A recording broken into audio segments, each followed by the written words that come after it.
Komisi Independen Pemilihan Lok Semawe mulai menyortir ratusan ribu surat suara untuk pemilihan kepala daerah 2024. Penyortiran berlangsung sejak 1 hingga 2 November 2024. Jumlah surat suara disortir yakni 138.825 lembar untuk pemilihan gubernur dan wakil gubernur Aceh, serta 138.825 lembar milik wali kota juga wakil wali kota Lok Semawe.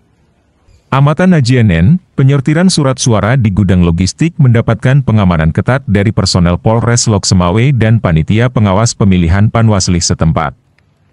Ketua KIP Lok Semawe, Abdul Hakim, kepada AJNN mengatakan pihaknya mengerahkan 70 warga sebagai petugas penyortiran dan pelipatan surat suara Pilkada 2024.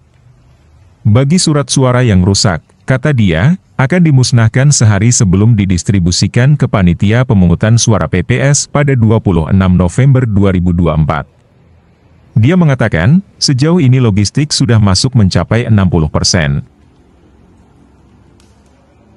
Proses sortir sudah kita lakukan sejak dari kemarin, tanggal 1 November 2024. Diperkirakan oleh petugas gudang mungkin untuk proses sortir ini selama 2 hari, sampai pada hari ini. Mulai besok tanggal 3 November kita akan melakukan proses lipat surat suara untuk surat suara gubernur dan wakil gubernur serta wali kota dan wakil wali kota.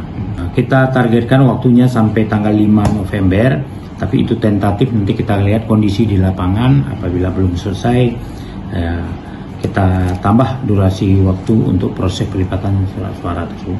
Jumlah personil yang sudah mendaftar itu sudah terdata, ada sekitar 70 orang lebih dari unsur masyarakat Gampung setempat, dari tempat gudang kita, kemudian dari unsur masyarakat di Gampung di luar daripada tempat gudang berada.